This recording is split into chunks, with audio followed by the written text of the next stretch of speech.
Welcome to my RuneScore guide on Good Enough for a Goblin. This requires the player to defeat the Corporeal beast in solo mode with a bronze spear.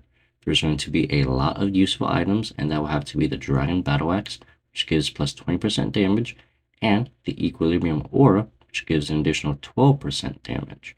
It will also help to have the Strength Cape, Cinderbane Gloves, and Champion Ring. This is so you're able to deal extra bleed type of attacks, which will add up over time since this will be a long fight. It will also help to have vulnerability bombs, which lasts for 1 minute and you deal plus 10% extra damage.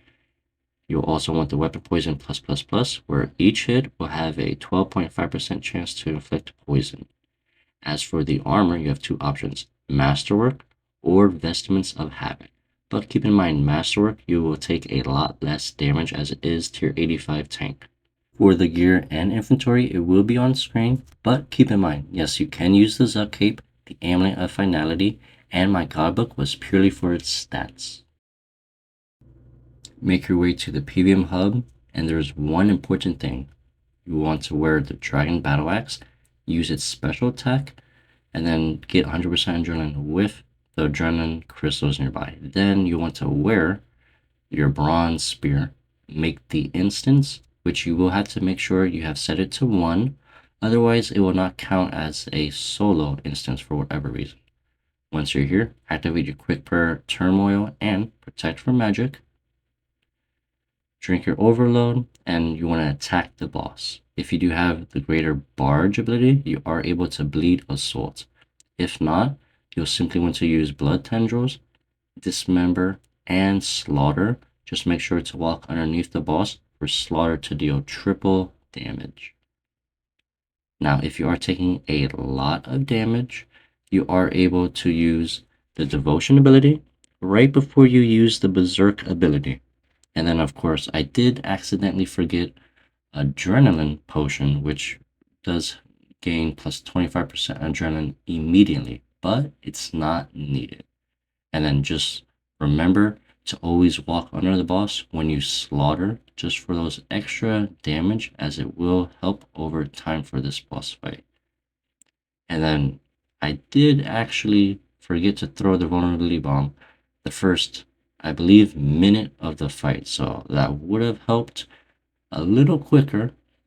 And then there is one painful mechanic, and that will be the black core. Once it does spawn randomly throughout the fight, and then if you do kill it, it will just keep respawning forever and ever. It just depends. Sometimes the core spawns when the boss is missing 20,000 health. Sometimes it spawns when he's missing half his health. Right here, it spawned. So once it lands, you want to Hurricane, Quake, and Cleave. Doing so should kill it, in which case it will give you a couple of seconds to freely attack the boss before it does spawn again. And then right here, it does spawn again, but I want to work my Slaughter ability, and then you're able to, again, Quake, Hurricane, and Cleave to defeat that core. If not, you'll pretty much have to move, as the core did survive for my instance, in which case you'll just want to move probably about 3 tiles.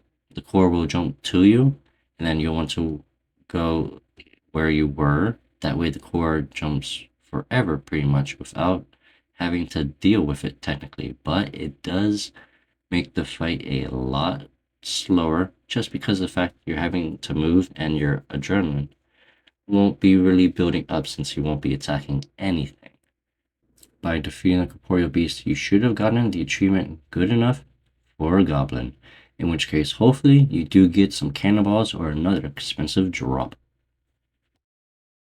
Thank you all so much for watching this, and enjoy the rest of your day. Don't forget to like, subscribe, or comment down below any video suggestions or questions you have, and I will try to answer them. And enjoy the rest of your day.